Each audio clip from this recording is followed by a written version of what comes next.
ধরনের সাইজ করতে হবে। এদিক থেকে একটু উদাহরণ নেন। বর্তমান প্রেক্ষাপটে এতদিন পর্যন্ত 5ই আগস্টের আগে আওয়ামী লীগের ক্ষমতা ছিল, ঠিক না? এখন সেই আমলে আওয়ামী লীগের একটা ছেলে বিএনপির একটা ছেলের রামদাউদে কবদে 2 ভাগ করে ফেলাইছে, অথবা 5ই আগস্টের আগে 4 তারিখে ইয়াকাম করছে। ছেলেটা আওয়ামী লীগের হত্যাকারী, হত্যা হয়েছে বিএনপি, স্পটে ধরা পড়ে গেছে পুলিশের কাছে, সাথে সাথে পুলিশ ওই আওয়ামী লীগের ছেলেটারে অ্যারেস্ট করে নিয়ে গেছে।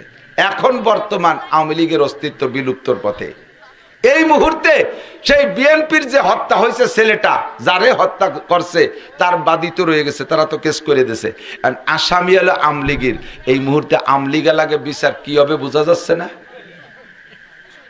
1 বছর হাজত খাটছে ছেলেটা, 1 বছর হাজতের পরে যাইয়া যেদিন রায় হবে, আসামি যে সেও বুঝে ফেলাইছে ফাঁসি নিশ্চিত।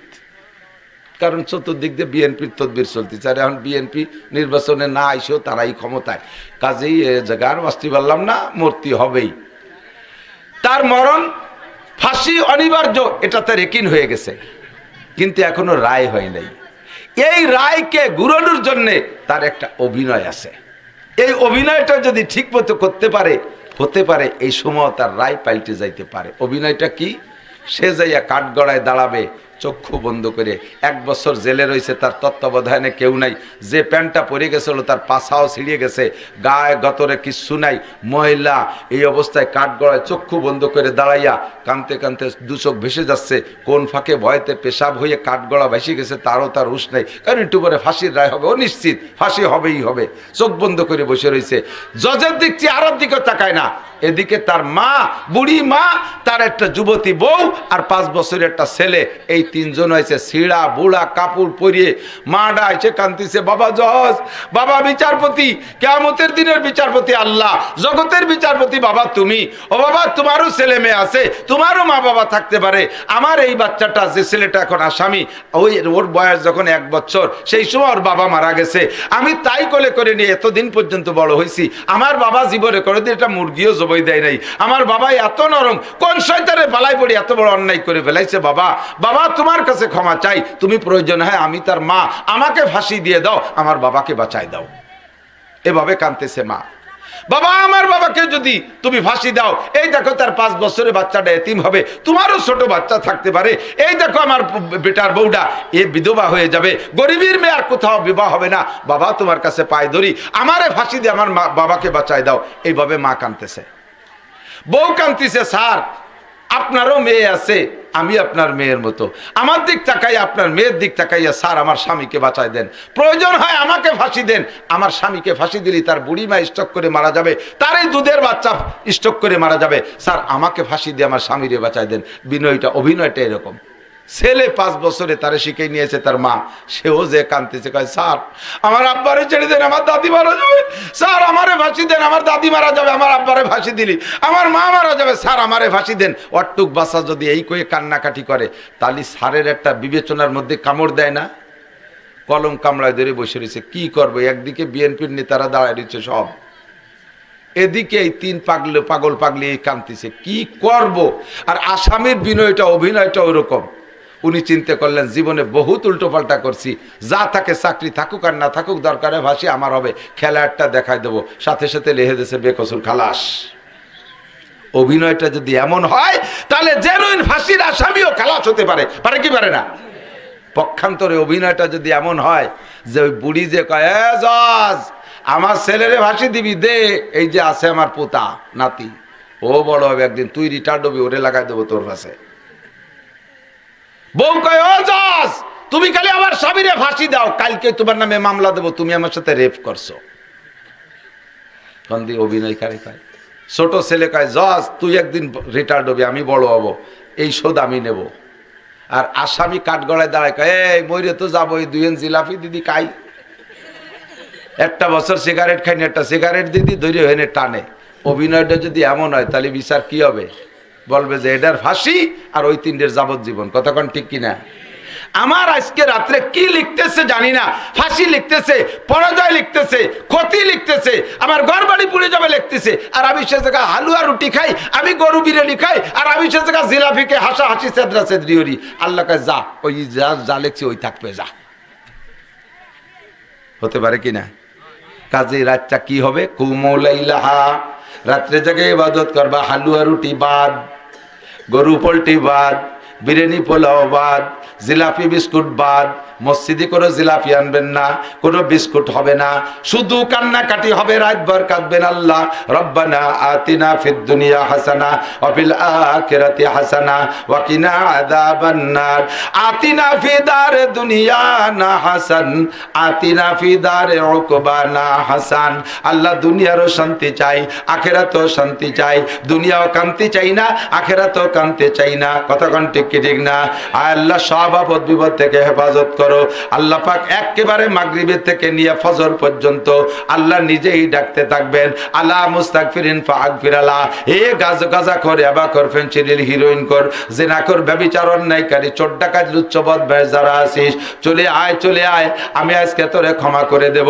আল্লাহ ক্ষমার দরজা খুলে মাগরিব থেকে ফজর পর্যন্ত ডাকতে থাকবেন, আলা মুস্তারজিকিন ফারজুকা, কার কার অভাব আছে চলে আয়। আরে সমন্বয় আন্দোলন করে কেউ চাকরি পাও না, ডক্টর ইউনূস তোমাদের কেউ চাকরি দিতে পারে নাই, আর পারবেও না, কারণ বাংলাদেশের কোনো ভ্যাকান্সি খালি নাই, যা করার তা করা হয়ে গেছে, চাকরি তোমারে কেউ দিতে পারে নাই, পারবেও না। আমি আল্লাহ তাআলা রুজির বরকত দেব, চলে আসো আমার কাছে রুজি চাও, দুনিয়ার কেউ রুজি দিতে পারে না। রুজি আসে আসমান থেকে, অফিস সামায়ে রিজকুকুম ওয়া মা তুআদুন, আসমান থেকে রুজি আসে, আল্লাহকে আমার কাছে চা, সবার রুজির ব্যবস্থা করে দেব। আলা মুবতালিন ফাওয়াফিয়া, আর কারা আছো অসুস্থ, আলা মুস্তাশফিন ফাওয়াফিয়া ফাওয়াফিয়া, কারা আছো অসুস্থ চলে আসো। ডাক্তাররা ব্যর্থ হয়ে গেছে, চিকিৎসা করতে পারে নাই, আমার অপারেশন লাগে না, বড়ি লাগে না, প্রেসক্রিপশন লাগে না, ঔষধ লাগে না, আমি শুধু বলবো কোন সকিহান সুস্থ হয়ে যাও, ও বান্দা তুমি সুস্থ হয়ে যাবা, চলে আসো। এরপরে বলে আলা কাযা আলা কাযা, এমন করে একটার পর একটা। আমার জীবনে কি প্রয়োজন এটা কিন্তু আমি জানি না, কতক্ষণ বোঝেন নাই কথা। আমার জীবনে কি প্রয়োজন আজকে এখন পর্যন্ত জানি, বিগত যেটা চলে গেছে প্রয়োজন চলে গেছে, আজকে নগদ যেটা এটা জানি। 2 বছর পরে আমার জীবনে কি প্রয়োজন হবে এটা কি আপনি জানেন? নতুন নতুন প্রয়োজন আসতেছে না, ওটা আল্লাহ জানে কি জানে না? আল্লাহ ওই অ্যাডভান্স বলে যে তোর এই প্রয়োজন হবে, তোর এই প্রয়োজন হবে, তোর এই প্রয়োজন হবে, আমি সব দেবো, এসে চা, রাতভর কানবেন, এরপরে সেহরি খাই একটা রোজা রাখবেন। কয়টা রোজা? একটা রোজা রাখবেন। রোজাটার নাম হলো আমি থুইছি অনাশন ধর্মঘট। বেশ কয়েক বছর আগে আমলিক সরকার ক্ষমতায় থাকতে মাস্টাররা অনেক দাবি করছিল, মনে আছে নি? মাস্টার কেউ থাকলি কন, অনেক দাবি করছে না প্রধানমন্ত্রীর কাছে, কোনো দাবি মুনাজাত হাসিনে কবুল করে না। যখন না করতে বেড়ায় ঠেয়ে গেছে, সারা বাংলাদেশে সব মাস্টাররা পল্টন ময়দানে যাইয়ে প্লেট একখান থাল একখান পেটের পর তুইয়ে শীতে শুয়ে রয়েছে, খাবো না। অনাশন ধর্মঘট। যতক্ষণ পর্যন্ত হাসিনা মুনাজাত কবুল না করবে অতক্ষণ খাবো না, এই করে শুয়ে রয়েছে হাজার হাজার মাস্টার। কিছু কিছু মাস্টার চালাক জুত করে চাইয়ে খাইয়েছে, আবার তাল পাইতে শুয়ে রয়েছে। 30টা মাস্টার সম্পর্কে সাংবাদিকরা খবর করেছে, 30 জন বড় কেটি, এ কয়টা ওঠে নাই, একেবারে মরার মতো নিস্তেজ, নড়াচড়া নাই, পেশা পায়খানা নাই, মরে মরে বাপ। এই খবর দেখে যে তাড়াতাড়ি সাংবাদিকরা স্বরাষ্ট্রমন্ত্রী, শিক্ষামন্ত্রী স্যার গোষ্ঠীর বদনাম হয়েছে, তাড়াতাড়ি ওই কটার উঠোনো ব্যবস্থার মুনাজাত কবুল করেন। এরপরে হাসিরে কয় যে তাই তো বদনাম হলো, ঠিক আছে ওনাদেরকে যেতে বলেন, ওনাদের সব দাবি পূরণ করা হলো। তাহলে জীবন ভরে যে মুনাজাত করছে, অনাশন ধর্মঘট করে তাই আদায় করে নিতে হয়। রাতভর যা কান্নাকাটি করছেন, দিনের বেলা একটা রোজা অনাশন ধর্মঘট করিয়া সন্ধ্যাকালে থাল প্লেট নিয়ে বসে থাকবেন যে খাবো না, যা চাইছি তা না দিলি খাবো না। ইফতারির সময় আল্লাহ যা যা তাড়াতাড়ি খা, খাই যা, সব পূরণ করে দিলাম। এই হলো রোজা, আর এই হলো শবে বরাত। তাও আজ তুই পোল্ট্রি, মুরগি, বিরিয়ানি, গরু, হাজার হাজার গরুর সেলেসা শুরু হয়ে গেছে। আল্লাহ কাল তো মাইট বুড়ি জবানি, পোল্ট্রিকে স্টক করার কায়দা, খামার দরিয়া যে কি পাইয়ে রয়েছে এরা। ও দোস্ত, শবে বরাত হবে রাতভর কান্নাকাটি, আর দিনভর হবে অনাশন ধর্মঘট। কতক্ষণ? ইফতারি সামনে করে নিয়ে বসে যখন খেজুরটা ধরে একটু নাহের কাছে নেয়, এখনো 5-7 মিনিট আছে। আল্লাহ কয় যে ভাব ভালো না, খাই ফেললো ফেরেছে, কয় যে নাও জম্মের কেটিও, রাতভর দিনভর খাই নিয়ে খাবে না রে, আজান না দিলি খাবে না, বাঙালি বাড়িতে জি সোলা মুড়িটা ধরে একটু নাকের কাছে নেয়, আবার থুয়ে দেয়। আল্লাহ কয় না, একটু পরে খাও, তোমার সব দোয়া কবুল করা হবে। ইফতারির সময় রোজাদারের দোয়া কবুল হয়, কারণ সুবহানাল্লাহ। ওই সময় আল্লাহর কাছে বলবেন দোয়া কবুল হবে। ও যুবক, তোমার ভাগ্য পরিবর্তন করে নেবা, তোমার সব কিছু পাল্টায় নেবা। আর ওই রাত্রে নফল ইবাদতের চাইতে সবচাইতে ইম্পর্টেন্ট হবে কাজা নামাজ আদায় করা। কতক্ষণ? কাজা নামাজ আদায় করা, কাজা নামাজ আদায় করা। এখন এমনি সময় জীবনে তো অনেক ফরজ রোজা ছুটে গেছে, এমনি সময় ফরজ রোজা রাখা হয় না, কাজা রোজা রাখা হয় না। আপনারা এই ফাঁকে ফাঁকে নফল রোজা রাখবেন, আর ফাঁকে ফাঁকে নফল নামাজ পড়বেন না তা না, নফল নামাজও পড়বেন। কারণ কেন? খুব ইম্পর্টেন্ট একটা কথা আছে, এদিক তাকান। নফল নামাজও কাজে লাগবে। কেন কেন কাজে লাগবে? আল্লাহ দেখছে যে সব খাতা অমায়িক, দারুণ। ফরজে 100, ওয়াজিবে 100, সুন্নতে 100, এ তিলাওয়াতে 100, জিকিরে 100, বিভিন্ন জায়গায় 100 দেখতে দেখতে এখন ফেরেশতাদের মনের ভিতরে সাহস এসেছে, এ তো পার হয়ে চলে যাবে, একেবারে 1 নম্বরে চলে যাবে। পট করে দেখে যে শেষে ফজরের নামাজের খাতা দেখতে যে 2 রাকাত ফরজ নামাজ নাই। এই জায়গায় একটু মাইর খেয়েছে। নির্বাচন সময় দেন না, 9টা ভোট সেন্টারে, এখানে পাইছে 200 বেশি, ওখানে 100 বেশি, ওখানে 100 বিরায় স্লোগান শুরু হয়ে গেছে। একটা সেন্টার বাকি রয়েছে, ওই সেন্টারটা নিয়ে মেম্বারের জিব্বে পানি নেই। না, মেম্বার তো এক সেন্টারের মালিক, চেয়ারম্যানের চিন্তায় পড়ে গেছে।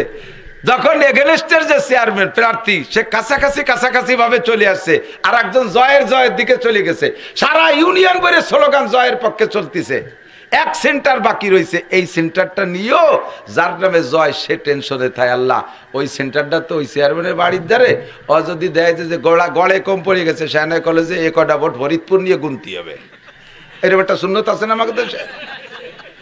রাষ্ট্রের একটা সুন্নত, এই ভোট কটায় হানে গুনা যাবে না, ফরিদপুর নিয়ে। ফরিদপুর নীতি রাজবাড়ির মোড় পার অতি ভোট বেরিয়ে যায়। সুবহানাল্লাহ। এই আকাম আছে না নাই দেশে? এখন সারা ইউনিয়ন বলে জয়ের স্লোগান শুরু হয়ে গেছে। লাস্টে এক সেন্টারে 10টা ভোট কম পড়ে গেছে, ফেল। এই 10 ভোট আর কোনোটাই পুরনো যায় না। সেম একটা লোকের আমল নামা দেখে সব দিক দিয়ে 100 ওকে, লাস্টে শুধু ফজরের 2 রাকাত নামাজ কম পড়ে গেছে। এদিক থেকে বড় মজার কথা, তখন আল্লাহ তাআলা আল্লাহর কাছে ফেরেশতারা বলল, আল্লাহ কেমন হলো লোকটা, তো ভাবছিলাম যে চলে যাবে, এই যে 2 রাকাত ফরজ নামাজ, আল্লাহ তুমি এই দিন মাফ করে দেওয়া যায় নাকি? আল্লাহ কয়, নো টক বাট উস্কুত, কথা কবি না, সেটা ও তো আমার ফজরের নামাজ মিস করছে, তোকে কি ক্ষতি হচ্ছে? এখন ফেরেশতারা কয় যে আল্লাহ, ওর তো 1000 খতম কোরআন শরীফ আছে, ওই কোরআন শরীফ দিলি কি যে গ্যাপটা বন্ধ হয়? ও তো একবার হজ ফরজ হয়েছে, হজ করছে 2 বার, একটা অতিরিক্ত হজ আছে, ওটা দেবো? আল্লাহ কয় না, তা হবে না। তরকারি রাঁধতে গেলি লবণ নাই, তাই জন্য সেই জায়গায় হলুদ বেশি দিলি খাওয়া যায় না। লবণের কাজ হলুদ দিয়ে হয় না, হলুদের কাজ লবণ দেওয়া হয় না। কোনো তা হবে না। কোরআন শরীফ তিলাওয়াত আছে, কোরআনের তিলাওয়াতের নেকি দিয়ে দাও। হজ 2 বার বেশি করা আছে, তা দিয়ে দাও, তাতে তার বেহেশতের প্রমোশন বাড়বে। নামাজ আমারে দিতেই হবে। কারণ কোনো জায়গা তো আর খুঁজে পায় না। পরে ফেরেশতার আল্লাহ পাইছি আল্লাহ, ও লোকের কিন্তু তারাবির নামাজ 12 রাকাত করে বেশি পড়া রয়েছে। তোমার রসুল বলছে তারাবি 8 রাকাত, ও পড়ছে 20 রাকাত। তো রসুল 8 রাকাত করে জমা নেওয়ার পরে ওর তো 12 রাকাত তারাবির নামাজ বাকি হাতে রয়ে গেছে। আল্লাহ হ্যাঁ, সেটা দিয়ে হবে, নামাজে শোধ হবে। কারণ তারাবির নামাজ নফল নামাজ, এও নামাজ, এ ভর্তিও যা লাগে, ফরজ নামাজ ভর্তিও কথা কয় না। ফরজ নামাজে সূরা কিরাত লাগে, সুন্নত নামাজে সূরা কিরাত লাগে, নফল নামাজে সূরা কিরাত, রুকু সিজদা একই না, শুধু নিয়তের পার্থক্য। নামাজ দিয়ে নামাজের শোধ দেওয়া যেতে পারে, তিলাওয়াত দিয়ে নামাজ শোধানো যাবে না, হজ দিয়ে নামাজ শোধানো যাবে না, জিকির দিয়ে নামাজ শোধানো যাবে না। নামাজ দিয়ে নামাজ শোধাইতে হবে। হ্যাঁ, যদি নফল নামাজ থাকে সেই নফল নামাজ দিয়ে গ্যাপ পূরণ করো। তখন নফল নামাজ হাতে রয়েছে, ওইতে 2 রাকাত দিয়ে ফরজের গ্যাপ পূরণ করে আপনার বিনা হিসাবে বেহেশতে দিয়ে দেওয়া হবে। এই জন্য কিছু নফলও পড়িয়ে রাখতে হবে। কথা কি বোঝা গেছে? ফাঁকে একটা প্যাস পড়ে রয়েছে, সেটা হলো কি কইছি, তারাবির নামাজ 8 রাকাত, ফাও পড়িয়ে রয়েছে 12 রাকাত, এই একটা প্যাস রয়ে গেছে। এই তারাবির নামাজ 8 রাকাত না, তারাবির নামাজ কয় রাকাত? 20 রাকাত। একটু বলেন কয় রাকাত? 20 রাকাত। আমি 8 কেন বললাম আর ওই রেমিশনটা কেন দিলাম? যদি এই 8 আর 20-এর একটা গ্যাঞ্জাম চলতেছে সারা দুনিয়া জুড়ে, যদি ধরে নেন তারাবি রসুল 8ই বলছেন, যদি তারাবি 20ই হয় আর নবী বলতেছে 20 রাকাত করে তারাবি আমার খাতায় জমা দাও, আর আল্লাহর খাতায় ফরজ ওয়াজিব জমা দাও, আমার এর তারাবির খাতা জমা দাও, তখন কয় রাকাত করে দেবো হুজুর? তারাবি 20 রাকাত, আর তুমি পড়ছো জীবন ভরে 8 রাকাত, আর 12 রাকাত পাবা কোহানে? ও জায়গা বাপের কাছে খয়রাত করতে গেলে দেবে না। কতক্ষণ? আর যদি তারাবি 8 হয়, আমার পড়া রয়েছে 20, 12 রিকাত হাতে থাকলো, জীবনের এরকম ফরজ কাজা নামাজ যত আছে এই নফল দিয়ে ওই কাজার গ্যাপ বন্ধ করা যাবে, নফল দিয়ে ফরজের কাজা গ্যাপ বন্ধ করা যাবে। কিন্তু যদি তারাবি 20 হয় আর ফরজ 8, এই 12 রিকাত পাবা কোথায়? রসুলের কাছে লজ্জিত হতে হবে। কতক্ষণ? ঠিক না? তাহলে আমরা আগামী রাত্রের নামাজও ঠিক মতো পড়বো, আর রমজানের রোজাও রাখবো। রাজি আছেন ইনশাআল্লাহ? রমজানের রোজাও রাখবো। কালকের রাতের ইবাদতকে সকল প্রকার বেদাত মুক্ত করে ফেলবো। রাজি আছেন? বেদাত আপনাদের বুঝাই দিলি ছাড়েন না তা না, কিন্তু কোন বিদাত গুলো ছাড়েন জানেন? যে বিদাত ছাড়লে আপনার লাভ আছে ওই বিদাতটা ছাড়েন, যে বিদাত ছাড়লে আপনার 2 খান বিস্কুটিরও লস হয় ওই বিদাত মধ্যে ছাড়তে রাজি না। আমি সই আঙ্গুল দিয়ে দেয় এদিক টাকান, মুরব্বীরা সাক্ষী দেন। আজ থেকে 40 বছর আগের কথা, 40 পরে এসে পাল্টে গেছে। 40 বছর আগে কুরবানির সময় যে মোল্লারা গরু জবাই দিয়ে দিত, মোল্লারে গরুর মাথাটা দিয়ে দিতেন, মনে আছে নাকি? মোল্লা কাল্লা পাবে, কথা ছিল কি? মোল্লা কল্লা পাবে। তো মোল্লারে কল্লা দিয়ে দিতেন না? এক মোল্লার বাড়ি 20-30টা কল্লা, ঘরের মধ্যে গেলে মোটেও বেজে না। কিন্তু সাইসেই দাঁড়াই থাকলি সারা সালের পর যা পারছে ওই এসে পড়ে না, তাহলে পুরো ভিজে যায় না? তুমি মুসলমান, পরিপূর্ণ মুসলমান হও, ঘরের মধ্যে যাও, বাইরে থাকো তাও তোমার গায়ে হালকা হালকা পড়বে, জাড়া দিবা সাপ হয়ে যাবে। কিন্তু সাইসেই দাঁড়ায় থাকা, মাঝে মাঝে ওয়াজ শুনতে, ওয়াজ আছে সে জায়গায় একটু যাই, আবার মমতাজ মনির খান আলমগীরির গান হয় সে জায়গায় একটু যাই, এ জায়গা একটু আব্দুল গফর সাহেবের ও জায়গা একটু যাই, আবার বাউল ফাউলরা গান গায় তাও একটু শুনতে মনে চায়, বিশ্ব ইস্তেমা একটু জাতি মনে চায়, আবার উড়াকান দিয়ে একটু জাতি মনে চায়, ঠাকুর বাড়ি ঈদের নামাজও ভরি তাও ভরি, আবার দুর্গা পূজা, কালী পূজা, সরস্বতী পূজা, লক্ষ্মী পূজা সে বাড়ি একটু যাই হিন্দু বাড়িতে নাড়ু কুলুকির ডালও খাইয়ে আসি। কতক্ষণ? তাহলে একটু করো, ও একটু করো, ফরজ একটু করো, আবার বেদাত একটু করো, তুমি আদাবিদে মুসলমান, আর্ধেক মুসলমান হবে না। আল্লাহ পাক বলেন উদখুলু ফিস সিলমি কাফা, আগে বলে নেছেন ইয়া আইয়ুহাল্লাযীনা আমানুত্তাকুল্লাহা হাক্কা তুকাতিহি ওয়া লা তামুতুন্না ইল্লা ওয়া আনতুম মুসলিমুন। হে অন্ধ জগতের অটল বিশ্বাসী পাগলরা, মুসলমান না হয়ে মরবা না, মুসলমান না হয়ে মরবা না। কি বুঝায়? আপনার ঈমান আছে, লা ইলাহা ইল্লাল্লাহ মুহাম্মাদুর রাসূলুল্লাহ পড়ছেন, আপনি মুমিন হয়ে গেছেন। এখন আপনার কাছে আল্লাহ মুমিন হওয়ার পরে মুসলমান হওয়ার দাবি রাখে। মুসলমান কাকে বলে? যত শরীয়তের আমল আছে এই আমলগুলো করার নাম ইসলাম, আর যে ইসলাম পালন করে তারে কয় মুসলমান। টুপি পরা ইসলাম, দাড়ি রাখা ইসলাম, মোজ কাটা ইসলাম, জুব্বা পরা ইসলাম, পাগড়ি পরা ইসলাম, নামাজ পড়া ইসলাম, কোরআন পড়া ইসলাম, মসজিদ করা ইসলাম, মাদ্রাসা করা ইসলাম, জিকির করা ইসলাম, তেলাওয়াত করা ইসলাম, শবে বরাত ইসলাম, শবে কদর ইসলাম, হজ করা ইসলাম, পর্দা করা ইসলাম, হালাল খাওয়া ইসলাম। ইসলামগুলোকে কমপ্লিট করে তারপরে মরবা, তার আগে মরবা না। আল্লাহ ইসলাম কতটুকু করবো? উদখুলু ফিস সিলমি কাফা, 50-50 হলে হবে না, কোনো পার্সেন্টেজ কম হবে না। শতভাগ মুসলমান হয়ে আসতে হবে। বাবা বেখেয়ালে শুনেন না, শতভাগ মুসলমান হয়ে আসতে হবে। এখন শতভাগ মুসলমান হতে কি লাগে এটা কি আপনি জানেন? এটাই তো জানেন না, এটাই তো জানেন না। আপনি মনসাহি ইসলাম পালন করেন, যতটুক ভালো লাগে, দাড়ি রাখছেন একটু খাইজনে দাড়ি, আবার নামাজ পড়েন এক ওয়াক্ত ভালো লাগে আর এক ওয়াক্ত ভালো লাগে না, নামাজ পড়েন তো ঘরে ভরেন মসজিদই যান না, নামাজ পড়েন তো ঘরে ভরেন মসজিদই যান না, ইসলাম পালন করেন, একটু রমজান মাসে একটু জাকাত দেন, তা দেন কটা পাতলা ফের বেড়ে লুঙ্গি, যে লুঙ্গি ভরলে পাশা ওলাকে দেয়া যায় এক সেরে লুঙ্গি। এই শীতের সময় দুটি কম্বল দিয়েছেন, তা দিয়েছেন ছাগলের জ্যাকেট, অমানুষিক গায়ে দেয় না। হ্যাঁ, মন চাহি যা খুশি তাই করলাম, এরকম হবে না। উদখুলু ফিস সিলমি কাফা, ইসলামকে শেখেন। 1 নম্বরে নামাজকে শুদ্ধ করে পড়া শেখেন। আমি তো অনুমান করি এদিকটা কান, নামাজের ভিতরে অশুদ্ধ পড়লে নামাজ ছুটে যায়। নামাজ নষ্ট হওয়ার কারণ কয়টা? নামাজ নষ্ট হওয়ার কারণ 19টে। 1 নম্বরটার নাম অশুদ্ধ, খালি কিরাত না। মাঝে মাঝে ইমাম সাহেবকে শুনি সামি আল্লাহু লিমান হামিদা, সামি আল্লাহু লিমান হামিদা কইলে আপনার গলত হয়ে গেছেন। হতে পারে তাকে কি জান, নামাজও ছুটে যেতে পারে। আপনি কি কইছেন? কিছু করেন নেই। আপনি স্বামী শব্দ নামাজের ভিতরে একটা ফাও কথা কেন ঢুকাইছেন? স্বামীর কোনো অর্থ নেই। হবে সামিআ আল্লাহ, সামিয়ার সাথে আল্লাহরে ইত্তেসাল করছেন, সামিআ আল্লাহু লিমান হামিদা। অথচ ইমাম সাহেবকে শুনি সামি আল্লাহু লিমান হামিদা, বেখেয়ালে কই যাচ্ছে জীবন ভরে। ইমামরা নামাজ বেশি সতর্ক রাখবেন, কারণ আপনার পিছনে গোষ্ঠী শুদ্ধ দাঁড়াইছে। আপনার নামাজ নষ্ট হইবার সারা মুসল্লিকে নামাজ বাতিল, কিয়ামতের ময়দানে মুসল্লিরা আপনার কাছ থেকে নামাজ আদায় করে নেবে। বেতন খাওয়াইছি, টাকা দিছি, বড় বড় ডিম খাওয়াইছি, তাড়াতাড়ি নামাজ ফেলা, হুজুর পাই দিছিস কেন, আদায় করে নেবে। যে ইমাম সাহেবরা খুব সতর্ক। 5,000 টাকা বেতন খাইয়ে গোষ্ঠীর এত বড় বোঝা মাথায় নেয়া। আমার ঢাকার থেকে বহুত প্রস্তাব আসে, এখন বক্তা মানুষ বড় বড় মসজিদের ক্ষতি হওয়ার জন্যে 50-60 হাজার টাকা চাই শুক্রবার। আমি যাবো না, ওর মধ্যে আমি নেই। নামাজ পড়া নিজের নামাজ নিজের ভাষা নিয়ে আমার বুঝছে, আর এত মানুষের ভাষা আমি মাথায় উঠবো আমি পারবো না। যা ওই রে খাচ্ছি, এই গলা বেঁচে খেয়ে বেড়াচ্ছি, এতে মোটামুটি যা বুঝাই দিতে পারি। লাস্টে 2 জনের তবলিগি হটাই দিলি, পারা খেলা ফাইনাল হয়ে গেল, আমি জিতে গেলাম। 2টি মানুষের তবলিগি হঠাতে ওরা জীবন করে আমল করবে, ওর একটা পার্সেন্ট আমি পাবো। আর এর ভিতরে যা বুঝাইছি 2-4 জন মানুষও যদি কথা পর আমল করে, তাহলে কাম হয়ে যাবে। সূরা ফাতিহা গলত পড়তেছেন, সূরা ইখলাস গলত পড়তেছেন, সূরা কাফিরুন গলত পড়তেছেন। সারা জীবন ভরে যারা গলত কিরাত যে নামাজ পড়ছেন, নারী আর পুরুষ, জীবনের একটা ওয়াক্ত নামাজ আপনার আমলনামায় লেখা হয়নি।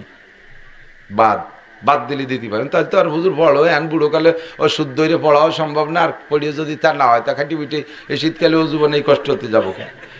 এ কইয়ে যদি আপনি ছেড়ে দেন, আমি আপনার কব না যে যা পারেন পড়িয়েন, আমি বলতে পারবো না। কারণ আপনি চাইতেছেন যে হুজুর একটু কোক, মিয়া যা পারেন পড়েন, আমি আর আব্দুল গফর সাহেব আসি তো বসে গোসাই গাছাই নিয়ে যাবানি, ওই দায়িত্ব আমি নিতে পারবো না। আমার নামাজি হচ্ছে কিনা তাই আমি জানি না, আর আমি আপনার এই সুযোগ কেন দেবো?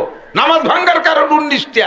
1 নম্বর কিরাত অশুদ্ধ পড়া, নামাজের ভিতরে যা পড়ার তা অশুদ্ধ পড়া। দোয়া কুনুত পড়ছেন, কি পড়ছেন?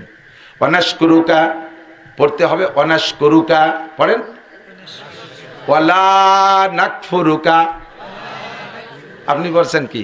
ওয়ানাশকুরুকা ওয়ালা নাকফুরুকা। তাড়াতাড়ি দমাদম মারিয়ে দিয়েছেন। কি মারিয়ে দিয়েছেন জানেন? যদি বলেন ওয়ানাশকুরুকা ওয়ালা একালিফটা নিয়ে পড়েন, তাহলে তরজমা হবে আল্লাহ তোমার নিয়ামত অসংখ্য উপভোগ করি, কাজেই শুকর তোমার আদায় করি। ওয়ালা নাকফুরুকা, জীবনে কোনোদিন তোমার নিয়ামতের কুফরি করব না, জীবন ভরে শুকর আদায় করবে, দোয়া কুনুত। আপনি বলছেন কি ওয়ানাশকুরুকা ওয়ালা নাকফুরুকা, লারে নাটানি তাড়াতাড়ি বাড়িয়ে দিয়েছেন। অর্থ হয়েছে এতদিন শুকর আদায় করছি, সামনে তার পারবো না, এখন থেকে কুফরি করবো না, ফরমানি করবো। তুমি কি চিন নিয়ামত দিনেওয়ালা? নিয়ামত দিয়ে গেছে হাসিনা, এখন দিচ্ছে খালেদা, ডাক্তার ইউনূস দিচ্ছে, এরা দিচ্ছে, তুমি আল্লাহ কেডা? তরজমা দাঁড়ায় তাই। ইমান থাকবে, নামাজ হবে, খালি সুরো কিরাত নাই। দেখেন দোয়া কুনুতির মারি আপনার ইমান নষ্ট হয়ে যাচ্ছে। তাকবীর দিয়েছেন, আল্লাহু আকবার, কি কইছেন? আল্লাহু আকবার। এর মানে কি জানেন? আল্লাহ সবচাইতে বড় উশৃঙ্খল। বন্না নাউজুবিল্লাহ। আল্লাহু আকবার, আল্লাহ সবচেয়ে বড়, তা না বলে আকবার। আকবার মানে হলো বেয়াদব, উশৃঙ্খল, এটা শয়তানের সিফাত। আল্লাহ সবচেয়ে বড় বেয়াদব উশৃঙ্খল। নামাজ হবে? তো কি কইছেন? আবার কয় আল্লাহু আকবার। এর মানে কি জানেন? আমার তো মনে হয় না যে আল্লাহ বড়। জিজ্ঞেস করতেছেন, এ আল্লাহ কি বড়? আল্লাহ যে বড় এটা জিজ্ঞেস করবেন না স্বীকার করবেন? স্বীকার করবেন না। কিন্তু আপনি যা বলছেন তাতে তর্জমা হয়েছে আল্লাহ কি বড়, হামজা ইস্তেফহামে টানিয়ে দিলি আল্লাহু আকবার হয়ে গেছে। তখন তর্জমা হবে আল্লাহ কি বড়? আমার তো তা মনে হয় না, আল্লাহ তো আমার আব্বাস চেয়েও ছোট।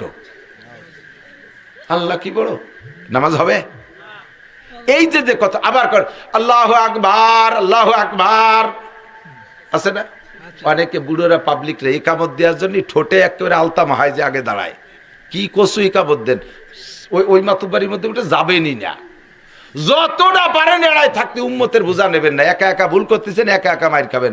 গোষ্ঠী শুদ্ধ মানুষের নষ্ট করি, এত মানুষের বোঝা পাবেন কি রে? একামত দেবেই, আজান দেবেই, কি যে কসু দেয়, কোনোদিন শিখেতে চাইলে শিখবে না। আসেন চাচা মসজিদি তবলিগ জামাত আছে, একটু আজানটা শেখেন। ও শিখতে শিখতে 60 বছর আজান দিছি, ভুল হলি বেলা 2-1টা আজান ফেরত আসতো না। আজান ফেরত আসে না বলে উনি বলছে যে ভুল। এই যে শয়তানি বুঝ, এটা চরম ক্ষতির কারণ। আমাকে শিখতেই হবে। মসজিদি তবলিগ আসলে তবলিগ ওলাদের দ্বারে বসবেন এবং তবলিগের সাথে 1টা 2টা 3টে চিল্লে দেন, এগুলো মস্ক হয়, এগুলো মস্ক হয়। কতক্ষণ পারিবারিক ঘরে মেয়েদেরকে নামাজ শিক্ষা দেবেন, মেয়েদেরকে দিন শিক্ষা দেবেন, মেয়েদেরকে কোরআন শিক্ষা দেবেন, বাচ্চাদেরকে আলেম বানান।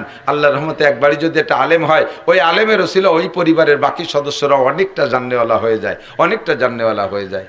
আল্লাহ পাক আমাদের সবাইকে তৌফিক দান করুন। আর সময় বাড়াইতে পারছি না। পরবর্তীতে ঈশার নামাজের পরে আরো উল্লেখযোগ্য বক্তারা আছে, ইনশাআল্লাহ মূল্যবান বয়ান হবে। সকলে বসবেন, শুনবেন, ঠিক আছে তো ইনশাআল্লাহ? সুবহানাল্লাহ বিহামদি, সুবহানাল্লাহিল আযীম, সুবহানাল্লাহ। ভারত বাংলাদেশ বর্ডারের ভিতরে বেনাপোল দেখছি 30-40 জায়গা আছে, এই জায়গাটুক ভারতেরও না বাংলাদেশেরও না, ওই জায়গাটুকরে বলা হয় নো ম্যানস ল্যান্ড, মানে এই জায়গাটুক কোনো মানুষের না, এটুক থাকবে প্রত্যেকটা রাষ্ট্রের, 2 রাষ্ট্রের মাঝখানে বর্ডারে এরকম খানিক জায়গা থাকে, এর নাম নো ম্যানস ল্যান্ড। জান্নাতীদেরকে জান্নাতে দেওয়ার পরে, জাহান্নামীদেরকে জাহান্নামে দেওয়ার পরে মাঝখানে একটা জায়গা নো ম্যানস ল্যান্ড, আরবিতে বলে আরাফ, যার নামে সূরা একটা আরাফ ও সূরা আছে। এই আরাফ কের না, জান্নাতেরও না জাহান্নামেরও না, এই মাঝখানে আল্লাহ তাআলা এই দুম্বা জবাই দেবে। জাহান্নামীরা দেখে জাহান্নামীদেরকে জাহান্নাম বুঝাই দেবে, এইটা তোমার জেনার বিচার, এইটা তোমার চুরির বিচার, এইটা তোমার ডাকাতির শাস্তি, এইটা তোমার সুদের আযাব, এইটা তোমার ঘুষের আযাব, এইটা তোমার মদের আযাব, এইটা তোমার গাজার আযাব, এইটা তোমার বেপরদার আযাব, এইটা তোমার নামাজ ছেড়ে দেওয়ার আযাব, এইটা তোমার রোজা ছেড়ে দেওয়ার আযাব, সব আযাব বুঝাই দেওয়ার পরে এরপরে জাহান্নামীরা তো চিৎকার মারতে থাকবে। ওরাও মনে করবে কয়দিন নির্বাচিত সরকার আসলে তো জেলেতে বার হয়ে যাব। বাংলাদেশে এরকম একটা আশা তাই না? এই যারা ধরা পড়ছে তারাও চিন্তা করতেছে যে কোনো মতে ঠেলে টুলে আমলিগ আসুক আর বিএনপি আসুক, নির্বাচিত সরকার আসলে বেরোয় যেতে পারবো, এইগুলো একটা আশা থাকে।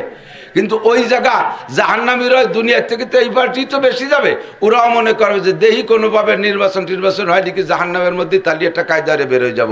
ইতিমধ্যে যে সামনের বার দুম্বারটা জবাই দিয়েছে, ওরাও জিজ্ঞেস করে রব্বানা মা জাবাহ তাবাই নাই দিনা, আল্লাহ এটা কি জবাই করলে? আল্লাহ পাক বলবেন জাবাহতু মাউতাকুম, তোমাদের মরণরে জবাই করে দিছি। ও আল্লাহ, মরণরে জবাই করার মানে কি? কয় যে এর ভিতরে লা তামুতুনা ফিহা ওয়ালা তাহয়াউন, এই জাহান্নামের ভিতরে কোনোদিন মরবা না, বাঁচবা না, একে বাঁচা এই বাঁচা, এই বাঁচার আর কোনো মরণ নাই, এর ভিতরে কোনো নির্বাচন হবে না। আনা মালিক ইয়াউমিদ্দিন, আজকের দিনের বিচারপতি আমি, প্রেসিডেন্ট আমি, প্রধানমন্ত্রী আমি, সব পদ আমার, এখানে কোনো নির্বাচন হবে না। অনাদি অনন্তকাল এই জাহান্নামের শাস্তি ভোগ করতে থাকবা। এই চিৎকার শুরু হয়ে যাবে তখন, আর বলতে থাকবে রব্বানা আখরিজনা মিনহা ফাইন উদনা ফাইন্না যালিমুন। রব্বুল আলামিন আর একটা বার এখান থেকে বের করে দাও, একটা বার তুমি দুনিয়ায় পাঠিয়ে দাও, যে অন্যায়ের কারণে সাজাগুলো পেয়েছি এই অন্যায় আর কোনোদিন করব না। ফাইন উদনা ফাইন্না যালিম, লক্ষ বছর চিল্লাবেন এই কথা বইলা আখরিজনা মিনহা, আখরিজনা মিনহা, আখরিজনা মিনহা। 70 লক্ষ বছরের মধ্যে আল্লাহ পাক জবাব দিবেন না। 70 লক্ষ বছরের মাথায় যে আল্লাহ একটা জবাব দিবেন, জবাবটা আপনার পজিটিভ হবে না, জবাবটাও হবে আপনার নেগেটিভ। আল্লাহ পাক বলবেন ইকসাউ ফিহা ওয়ালা তুকাল্লিমুন, পড়ে থাকের মধ্যে অপমানিত হইয়া, অপদস্থ হইয়া, ইকসাউ পড়ে থাকের মধ্যে, ওয়ালা তুকাল্লিমুন, ফারদার আমার সাথে এই বিষয়ে কোনো কথা হবে না, আর একবার আমার কাছে কথা বলবি না, থাক পড়ে। আল্লাহ তখন বলবেন আলাম ইয়াতিকুম নাজির, এখন আমারে লোভ দিচ্ছ, তোমারে দুনিয়া পাঠাই দিলি আব্দুল গফফার সাহেব পিসাব হয়ে আসবা, তোমারে পাঠাই দিলি সরমুনার পীর হয়ে আসবা। ক্যা সেই সময় দুনিয়ায় যখন ছিলে আলাম ইয়াতিকুম নাজির, আমার উলামায়ে কিরামকে জাহান্নামের বর্ণনা দেয় নেই? এগুলো বলে নাই আলাম ইয়াতিকুম নাজির? ভীতি প্রদর্শক যায় নাই? সে সময় কেন কথায় কান দাও নেই? আল্লাহর সামনে বসে তো অস্বীকার করতে পারবেন না, আল্লাহর সামনে বলতে বাধ্য হবেন ক্বালু বালা কদ জাআনা নাযীর। জি আল্লাহ, আমাদের কাছে ভীতি প্রদর্শক আসতেন, মাঝে মাঝে বয়ান করতেন, তাবলীগের বয়ান করতেন, ইমাম সাহেব জুমার দিন বয়ান করতেন, আরো যে কত লম্বা ওয়াজ, বিশ্ব ইজতেমায় যে বয়ান হতো, এরপরে চরমুনার মাঠে হতো, বড় বড় মাঠে বয়ান হতো। আলাম কি বলে ক্বালু বালা কদ জাআনা নাযীর ফাকাযযাবনা ওয়া কুলনা মা নাযালাল্লাহু মিন শাই। আমরা ওই কথাগুলো মিথ্যা সাব্যস্ত করতাম, আমরা বলতাম মিথ্যে কথা, এ হুজুররা বানায় বানায় কয়, আল্লাহ পাকের কিছু নাজিল করে নাই, এরকম কিছুই হবে না, এগুলো আমরা কথাকে উড়িয়ে দিতাম। আল্লাহ এখন তো দেখি সবই সত্য, ফারজিনা নামাল সালিহান ইন্না মুকিনুন, আর একটা বার পাঠায় দাও, এখন একিন হয়ে গেছে। আল্লাহ বলবেন কাল্লা, আর হবে না, আর কখনো হবে না।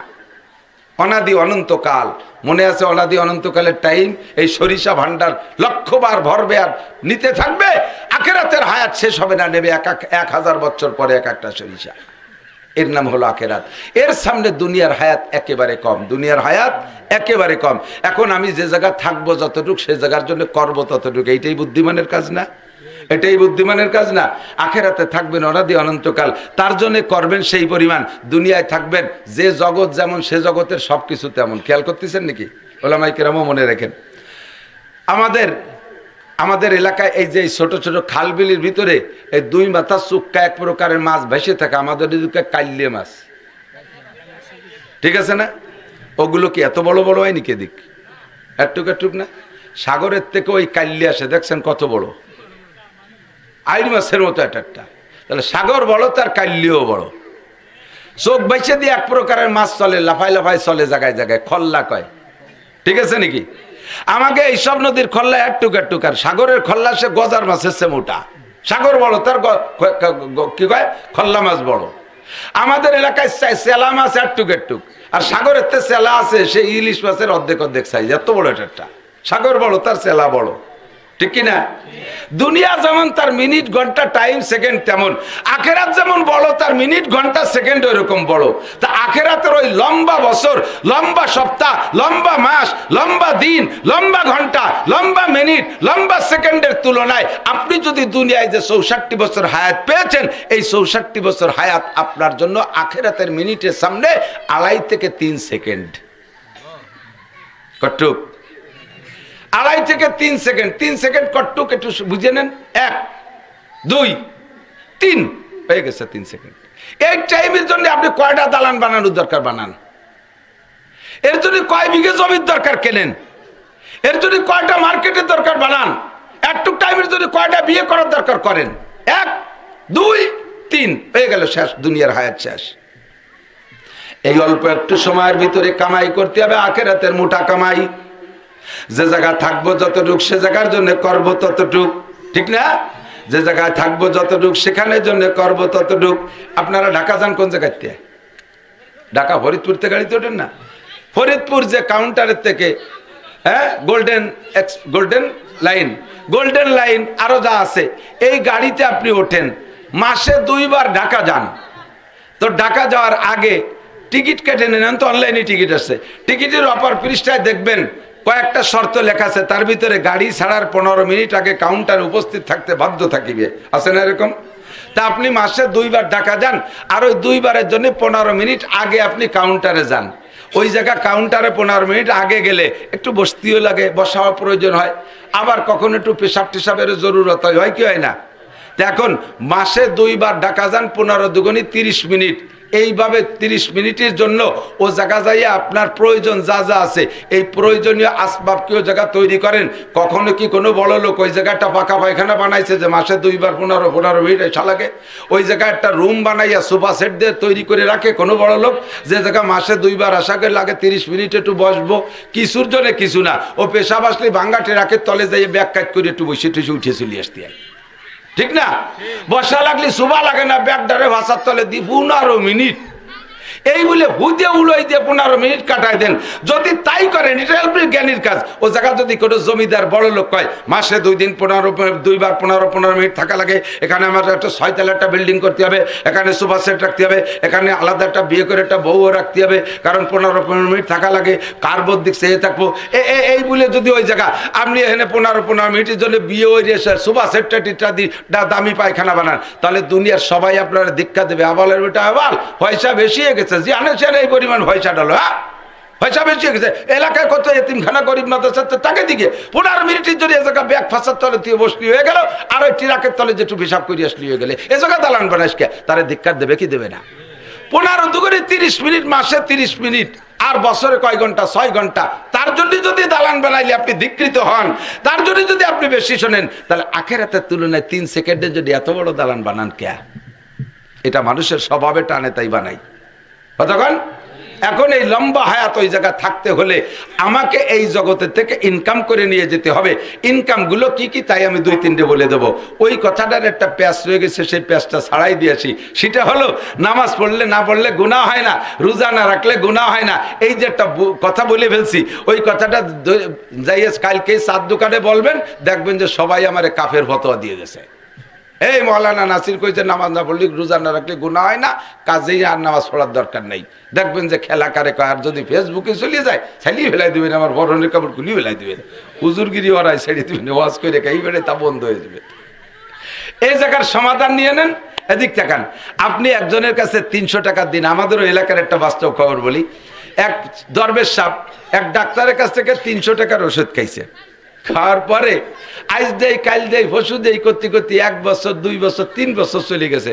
এখন লাস্ট ফিনিশিং ওই সুফি সাহেবের খেয়াল যে কোনোভাবে সাপরাপ করবো, হয়তো বা ডাক্তারে ভুলই দেবো, বা মাপ টাপ সে ছাড়াই নেব, এ টাকা দেব না।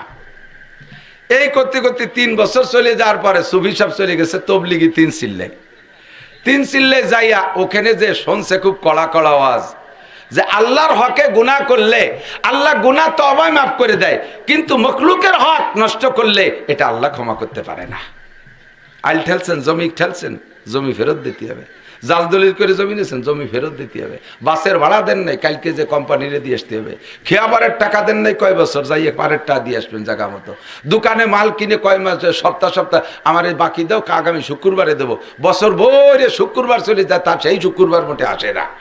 এরকম দিনে আছে না, এগুলো শোধ দিয়েন। এই সব শুনছে, নইলে এক ওয়াক্ত নামাজ কি বলে 2 পয়সার বিনিময়ে 2 পয়সা, 100 টাকায় 100 পয়সা 1 টাকা না, প্রত্যেক 2 পয়সার বিনিময়ে ওই যে ওই পয়সা আবার চিল্লেছে। এই যে গেল সর তাড়াতাড়ি মায়ের মাইর বেলে ছেলি বেলা দিবে বাড়ি 100 পয়সায় 1 টাকা। আমার মা বোনরাও খেয়াল করি, পারিবারিক ভাবে দিনা হইয়া দুনিয়ার থেকে যাবেন না। এরপরে আমরা যারা বিবাহ শাদী করেছি, দেনমোহরের দিনে আছে না, সবাইকে টাকা দিয়েছেন ঠিক মতো? হ্যাঁ কাগা ধরা পড়ে গেছে। কি করছি যে কদ্দূর চলিয়েছি আল্লাহ জানে। দেনমোহরকে দিতে হয় না খাতায় লিখতে হয়? দিতে হয়।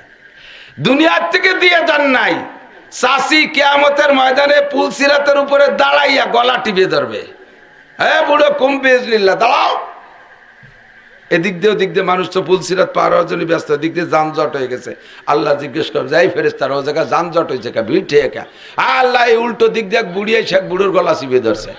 কি চায়? কয়েছে দেনমোহরের টাকা চায়, দেনমোহরের টাকা চায়। বুড়ো এবার কবে তুমি এই অসময় টাকা দিয়ে কি এরবা? কয় আমি টাহাই যে জাহান্নাম দিতেন, পুলসিরাতের নিচে তো জাহান্নাম, এনে বস্তা ধরে ফেলাই দিয়ে আমি চলে যাবো। টা বেলা 60-65 বছর পর্যন্ত তোমার সাথে ঘর সংসার করছে, জীবনে 4 পয়সা আমার হাতে দাও না, আমার দেনমোহরের টাকা টাকা ফেলাও, কোনো ছাড় হবে না। হুকুকুলিবাদ এই বয়ান শুনে টুনে আইসা এবার উনি ওই সুফি সাহেবের পাক্কা নিয়ে যে টাকা দেব না, যে কোনো ভাবে সাফ করে ফেলবো, মাফ চাইয়ে। তো মাফ চাইয়ে সাফ করতে হলি আগে তো নিজের একটু ঢেলি দেওয়া লাগে। যাইয়ে ডাক্তার সাহেবের সাথে দেয়া, ডাক্তার সাহেব 3 চিল্লে গেছিলাম, বহুত কিছু আল্লাহ শেখার তৌফিক দিছে। সবচাইতে বড় যেটা সেটা হলো দুনিয়ার থেকে মানুষের কাছে সব কিছু সমাধান করে যাওয়ার কথাটা বলছে হুজুর।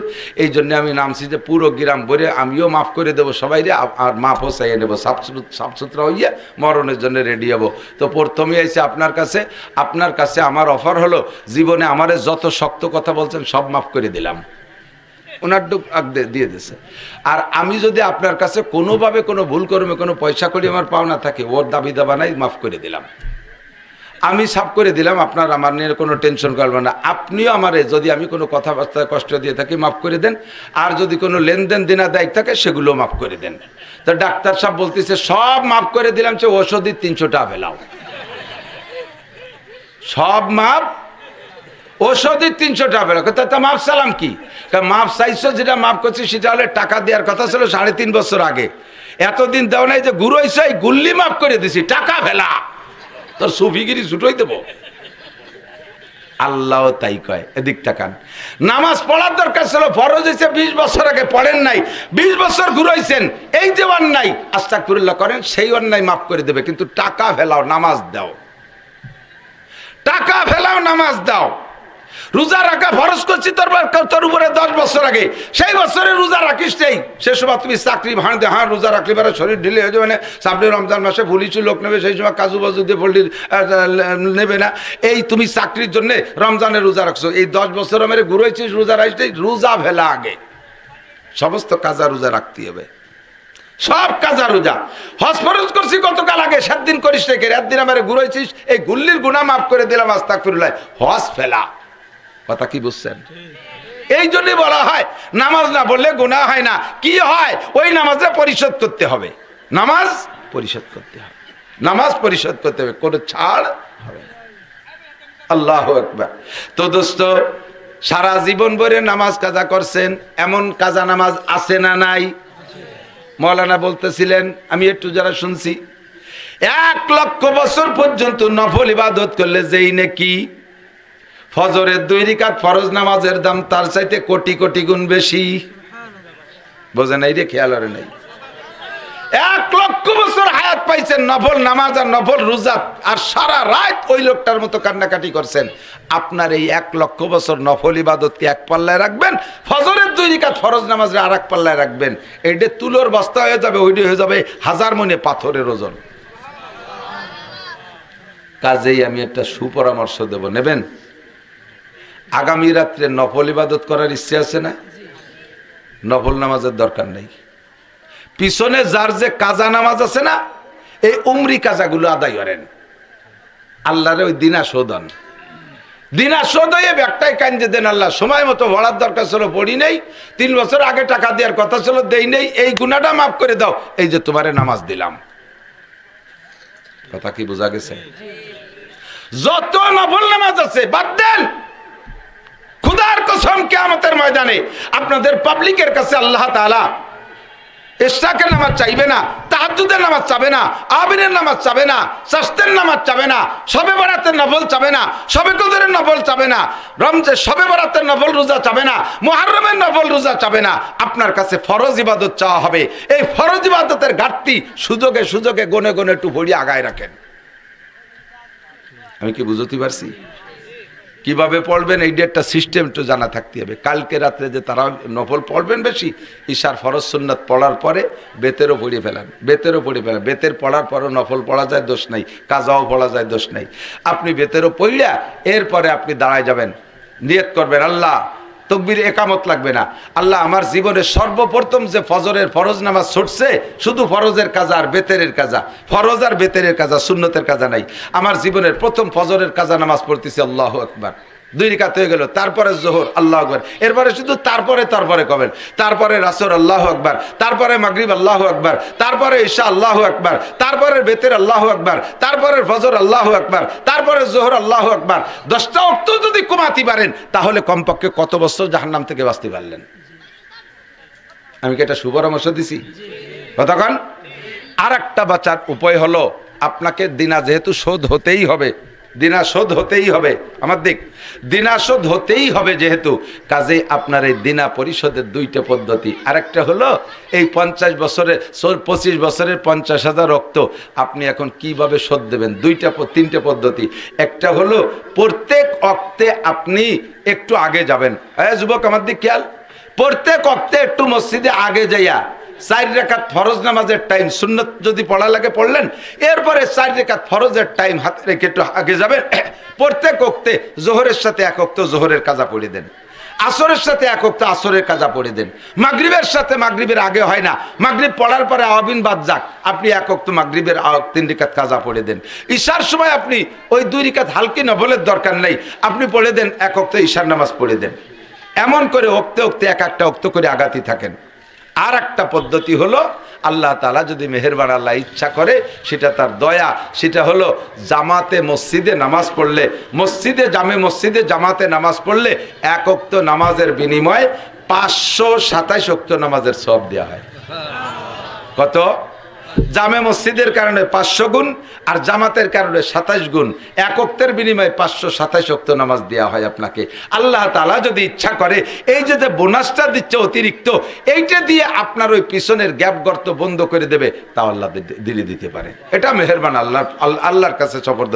বাকি আমার চেষ্টা থাকবে, আমি দিনা শোধ হব, আমি দিনা শোধ হব। এখন তাকান দোস্ত, 24 বছরে নামাজ পড়ছেন 1 বছর, তাহলে কতটুকু সময় দিয়েছেন? দুনিয়ার জন্য 63 বছর আর আখিরাতের জন্য দিয়েছেন 1 বছর। আবার আশা করে বসে থাকেন শবে বরাতে 2 কেজি জিলাপি দিয়ে বেচতে কিনে নিয়ে যাবেন, 2 প্যাকেট বিস্কুট দিয়ে বেচতে কিনে নিয়ে যাবেন, মাঝে মাঝে একটা মিলাদ দিয়ে বেচতে কিনে নিয়ে যাবেন। বেচতে যদি এত তাড়াতাড়ি সস্তা হতো, তাহলে এই যে সমস্ত হুজুররা রাত্রেবেলা শেষ রাত্রে উঠে ঠান্ডা পানি দিয়ে গোসল করে তাহাজ্জুদে দাঁড়ায় যাইতো না, সাহাবায়ে কিরাম এত কষ্ট করতো না, বুজুর্গানের দিন এত কষ্ট করতো না। আপনি এত তাড়াতাড়ি বেচতে যাবেন, বাকি আপনাদের সাধারণ পাবলিকের জন্য একটা সুযোগ আছে, খেয়াল করেন, আপনাদের একটা সুযোগ আছে, সেটা হলো আল্লাহ নবী বলেন আখলিস দীনাকা ইয়াকফিকাল আমালুল কলিল, আখলিস দীনাকা ইয়াকফিকাল আমালুল কলিল। তোমার দিনকে তুমি ফ্রেশ করো, দিনের মধ্যে ভেজাল রাখবে না। দিন মানে দুইটা জিনিস, ঈমান ও আমল। ঈমানে ভেজাল হবে না, আমলে ভেজাল হবে না। খেয়াল, ঈমানে ভেজাল হবে না, আমলে খেয়াল ভেজাল হবে না। ঈমানের ভেজাল শিরিকের দ্বারা হয়, ঈমানের ভেজাল কুফরের দ্বারা হয়, আমলের ভেজাল বেদাতের দ্বারা হয়। ঈমান আর আমলকে তুমি শিরিক আর কুফর আর বেদাত মুক্ত করিয়া অল্প আমল করো, অল্প আমলই নাজাতের জন্য যথেষ্ট হইবে। সবে বরাতে ইবাদত করব ঠিক, কিন্তু ইবাদতের মধ্যে গুটি খানিক বেদাত ঢুকই নেই। এক নম্বরে এই রাত্রে গরু খাতি হবে। কালকে আজকেই শুনে আসলাম, আমার সাথে এক বক্তা গেছিল গতকাল সিলেট, আসার পরে বলতেছে হুজুর আমার এই, উনি থেকে কেরানীগঞ্জ, আমার কেরানীগঞ্জের আমার এরিয়ার ভিতরে 150 গরু জবই হবে, হয়ে গেছে তা জবই, 150 গরু জবই হবে সবে বরাত উপলক্ষে। মিয়া সবে বরাত খাওয়ার রাত না, বোঝেন কথা? সবে বরাত কান্নাকাটির রাত। কিসের রাত? কান্নাকাটির রাত। মনে হয় খেয়াল করতেছেন না আপনারা? খেয়াল করতেছেন? সবে বরাত হালুয়া রুটি খাওয়ার রাত না, সবে বরাত গরু পোল্ট্রি খাওয়ার রাত না, বিরিয়ানি পোলাও খাওয়ার রাত না। রাতটা হবে কান্নাকাটির রাত। কারণ যেহেতু হাদিসে আসছে আজকে রাত্রে আগামী 1 বছরের ভাগ্য লেখা হবে, যে যে আপনার আমার আপনার সকলের ভাগ্য লেখা হবে। তো ভাগ্য লিখে লিখে কি ওই রাত্রে যার যার খাতা আপনার হাতে ধরাই দেবে? দেখো যে তোমার নামে লেখছি, তোমার ঠ্যাং ভাঙবে, তোমার বউর পাও ভাঙবে, তোমার মাইয়ে পানিতে পড়ে মরবে, তোমার বাস অ্যাক্সিডেন্ট করবে, মোটর সাইকেল গুঁড়ো গুঁড়ো হয়ে যাবে, তোমার ইন্ডাস্ট্রিতে আগুন লাগবে, এইগুলো লেখছে। এই কি খাতা দেখা দেবে? লিখে রাখছে গোপন ফান্ডে। তা আমি জানি না যে কি লেখছে, পক্ষে লেখছে না বিপক্ষে লেখছে, তা তো আমি কিচ্ছু জানি না, ঠিক না? সবগুলোরে পক্ষে বানানোর জন্য কানতে হবে, সবগুলোরে, সব নেগেটিভ রে পজিটিভ বানানোর জন্য কান্নাকাটি সিস্টেম। বক্সিং সহ বক্সিং পাকাতে দিছে পান এইরকম বক্সিং দিলে বুড়ো আঙ্গুল ভেঙে যান, এইরকম এরকম বক্সিং শেখেন। ধরেন ধরেন বক্সিং ধরেন। নারায়ে তাকবীর, বিশ্বের মুসলিম, জাকির মেরে বিশ্বের মুসলিম। আমি মনে হচ্ছে এই জায়গার মানুষ যে স্লোগান দিতে দিশে পায়। এক হয়ে শুয়ে থাকলে হবে? এক হয়ে কি হবে? তা করতে হবে না। এক হও, জিহাদ করো। বিশ্বের মুসলিম এক হও, জিহাদ করো। ইহুদিদের দালালরা, নেতানিয়াহুর দালালরা, জুবাইডের চেলারা, খ্রিস্টানদের আস্তানা, নারায়ে তাকবীর, জাযাকুমুল্লাহ। মাদ্রাসার পক্ষে আল্লাহ এই সব পক্ষীদেরকে তুমি কিয়ামতে আনসার সাহাবাদের সাথে জান্নাতি করে দিও। রাজি আছেন তো? আনসারীরা জান্নাতি না জাহান্নামী? আনসার সাহাবারা জাহান্নামী না জান্নাতি? জান্নাতি। আল্লাহ পাক আমাদের নসিব করে বলেন আমিন। আরে ভাই, এই জায়গায় বসে আমরা স্লোগান দিয়ে ইসরায়েলের 1 পয়সারও ক্ষতি হই নেই, আর ওই ফিলিস্তিন গাজার মুসলমানকে 1 পয়সারও লাভ হই নেই। ফাঁকে আমার লাভ হয়ে গেছে, আমাদের লাভ হয়ে গেছে। ইব্রাহিম আলাইহিস সালামরে পোড়ানোর জন্য নমরুদ আগুন জ্বালাইছে না? এই বিশাল আগুন 2 মাইল উঁচু হয়ে গেছে, আগুনের শিখা। এই আগুন নিবানোর মতো তৎকালীন জগতে কোনো ফায়ার সার্ভিস ছিল না। এর মধ্যে ব্যাং যে করল, আমি কি নিবে দেবো? ব্যাং আল্লাহ তুই আগুন দেখতে যাই, ও 1.5 মাইলের মধ্যে যারই কাজ জানে, তুই কি তোর কাছে দমকল আছে? ব্যাগে কয় আবে দরিয়া রা আগার না তু আকাশিন হামবা কদরে তশগি বায়াত শাশিন। আল্লাহ তুমি যদি কও যে সাগরের পানি সেচিয়ে ফেলা, আমারে যদি হুকুম দাও, তাহলে আমি যা পারি চেষ্টা করতে পারি, খাইয়ে পেট ভরে খাইয়ে উপরে ঢেলে দিয়ে গেলাম, আবার খেলাম, আবার বমি দিয়ে গেলাম, এ তো পারি। একটুক চেষ্টা ওকে করতে পারি রে? আল্লাহকে তা পারো, তা করে দেও কিভাবে পারো।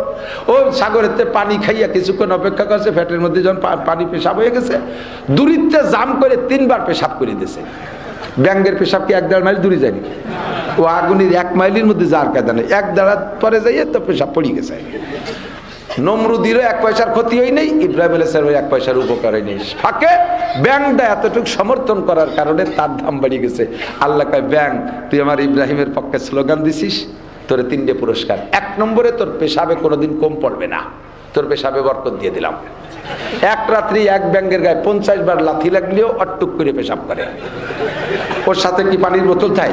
মাঝে মাঝে খাই নাইনি। এত পেশাব কোন জায়গায় আসে? আল্লাহ কয়, তুই রাতভর পেশাব করবি তবু অভাব হবে না। তুই আমার ইব্রাহিমের পক্ষে পেশাব করছিস। 1 নম্বর পুরস্কার। 2 নম্বরে আদম জাতির পেশাবও না পাক। মানুষের পেশাব পাক না পাক? শুধু মহতান সাহেবের পেশাব পাক? সর্বনার পেশাবের কোন পেশাবের পেশাব পাক? সব পেশাব না পাক। ব্যাঙ্গের পেশাব পাক। গায়ে লাগবে, কাপুড়ি লাগবে, ওই অবস্থায় নামাজ পড়বেন, দোয়া লাগবে না। দেখছেন লাভ কার? ইব্রাহিম আলাইহিস সালামের না ব্যাঙ্গের? ব্যাঙ্গের লাভ। আমরা হেতে স্লোগান দেব, ওকে উপকার হোক আর নাও, লাভটা আমার হয়ে যাবে। 3 নম্বর পুরস্কার, অনার্থক খালি খালি যে ব্যাঙ্গে ক্ষতি করে না, এমন একটা ব্যাঙ্গ যদি কেউ মেরে ফেলে, তার যে গুনাহ হবে, গুনাহ মোচনের জন্য খাসি কাফারা দিয়ে দিতে হবে। চিন্তা করতে পারেন, একটা ব্যাংক একটা খাসি দিয়ে তার সমাধান করতে হবে ব্যাংক মেরে ফেললে। আমি ড্রাইভারে কই যে রাস্তায় যা সামনে বাদে আর কিছু মারিস না, মারিস ব্যাংক মারিস নিয়ে, তাহলে 3টা কামাই এসে যে খাসি কাফারা দিতে দিতে শেষ হয়ে যায়। ব্যাংক মারিস রে, ব্যাংক বহু দামি। আল্লাহু আকবার।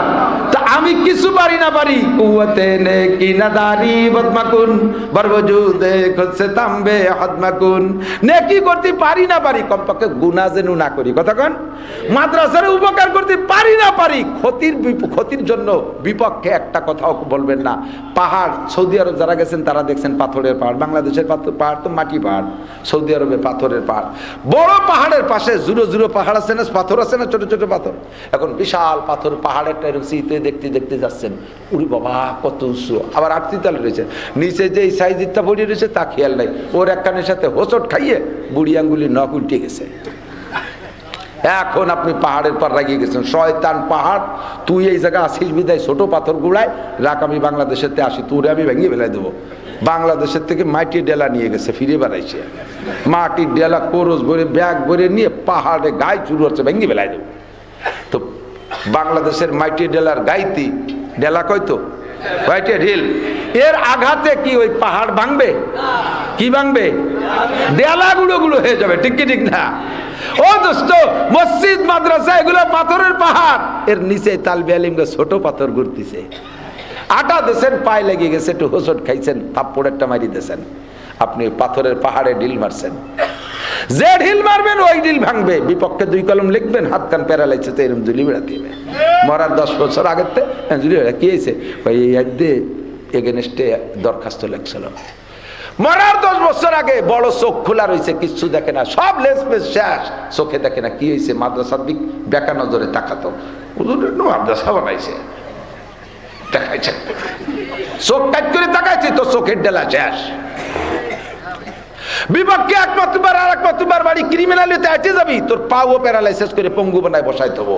যে ডেলা পারবি সেই ডেলা শেষ। ব্রেনের মধ্যে কুটলাম কুটকুট তৈরি করছো, ক্রিমিনালি, তোর ব্রেন স্টক করে শোয়াই দেবো। বিপক্ষে কথা বলছিস, মরার আগে মুখখান প্যারালাইসিস করে ফেলাই দেবো, কথা বলে গেলে তিতালে থাকবি, নালা তিতালে শয়তান। ডেলা জিরা মারবি সেটি ভাঙবে। কুওয়াতে নে কি নাদারি বদমাকুন বরবজুদে খুদসে তামবে হদমাকুন।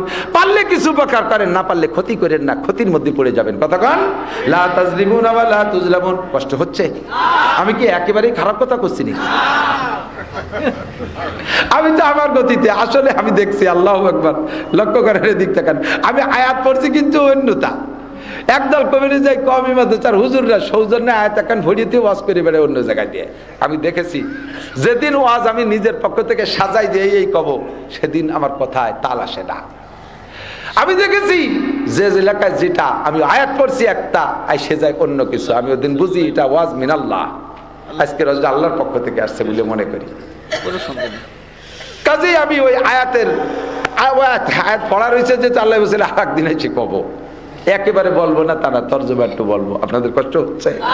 আল্লাহু আকবার। তো মাদ্রাসার পক্ষে থাকবেন তো? শারফুল মাকান বিল মাকিন, আল্লাহর রহমতে এর ওসিলায় এই মাদ্রাসা আশরাফুল মাদারিস নাকি আশরাফুল মাদারিস, আল্লাহর রহমতে নামটাও বহুত বড় একটা দামি জায়গা থেকে আসে। হাকিমুল উম্মাত আশরাফ আলী থানভী রহমাতুল্লাহ আলাইহি। হাকিম, আল্লাহু আকবার। এক মজার কথা হিসেবে গেল মনে হয়, ওনার নাম হাকিম। নাম কি? উপাধি হলো হাকিম, নাম হলো আশরাফ আলী। হাকিম মানে হেকমত। এই তালবি আলিমরা বিশেষ করে উলামায়ে কিরাম খেয়াল করবেন, আর আপনারাও মাতুব্বারও খেয়াল রাখেন, মনে রাখে, অনেক সময় বিচার আচার এগুলো লেগে যায়। আল্লাহ, উনি বড় সাহেবে হেকমত, হেকমতের মাধ্যমে উনি কাজ করতেন বেশি।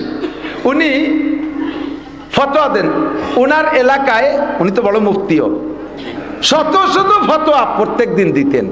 তো ওনার এলাকার একজন নাস্তিক, আল্লাহ মানে না, কি মানে না, আল্লাহ নাই, তার যুক্তিতে কোনোভাবে ধরা পড়ে না যে আল্লাহ আছে। এখন ওর সাথে আলেম ওলামারা যারাই তর্কে বসে, মৌলবীরাও ব্যবসাকের মধ্যে পড়ে যায়, ভয়তে হাটে বাজারে ওরে দেখলি সে গলি ছেড়ে আর এক দিক দিয়ে চলে যায়, ওই নাস্তিকের সাথে দেখা করে না।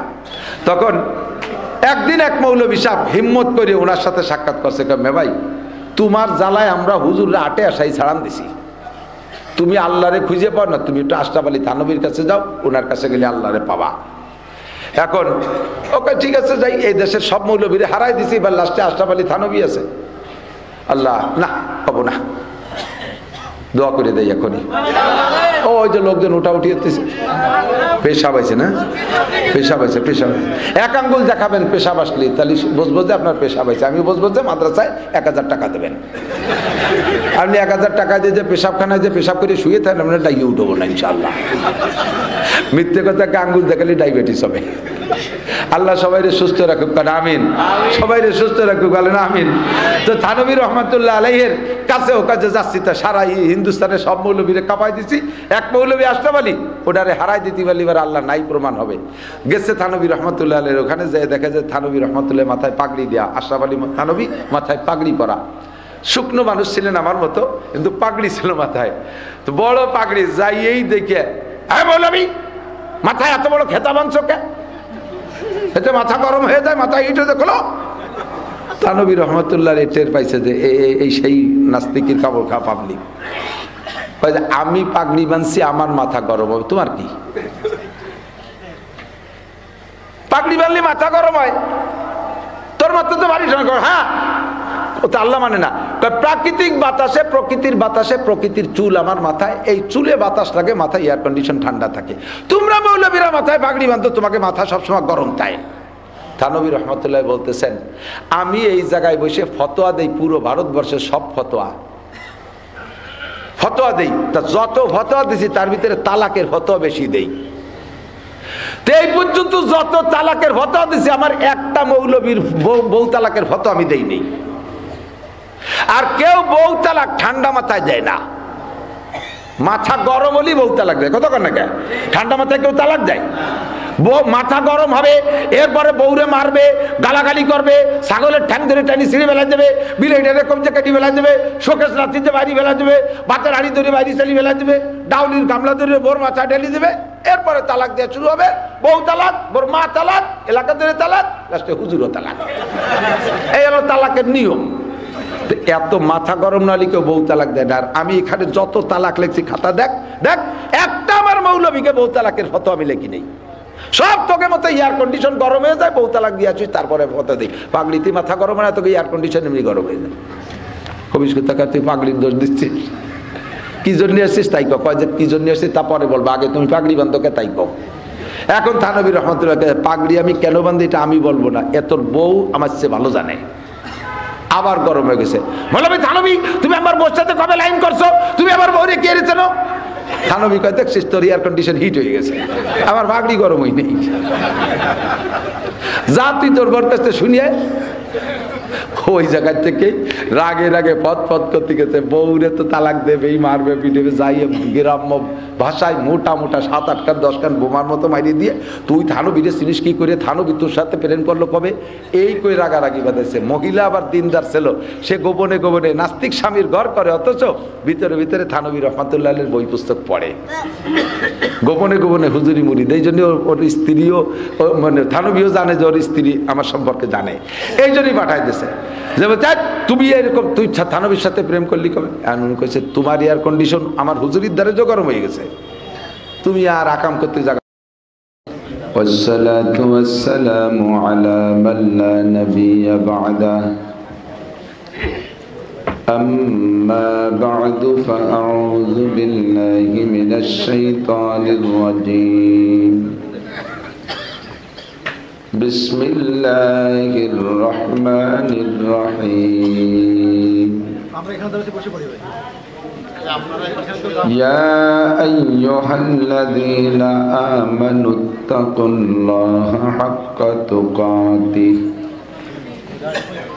ولا تموتن إلا وأنتم مسلمون وقال تعالى ولو أن أهل القرى آمنوا واتقوا لفتحنا عليهم بركات من السماء والأرض ثم قال الله تعالى ومن يتق الله يجعل له مخرجا ويرزقه من حيث لا يحتسب ثم قال الله تعالى إن أكرمكم عند الله أتقاكم صدق الله مولانا العظيم سبحانك لا علم لنا إلا ما علمتنا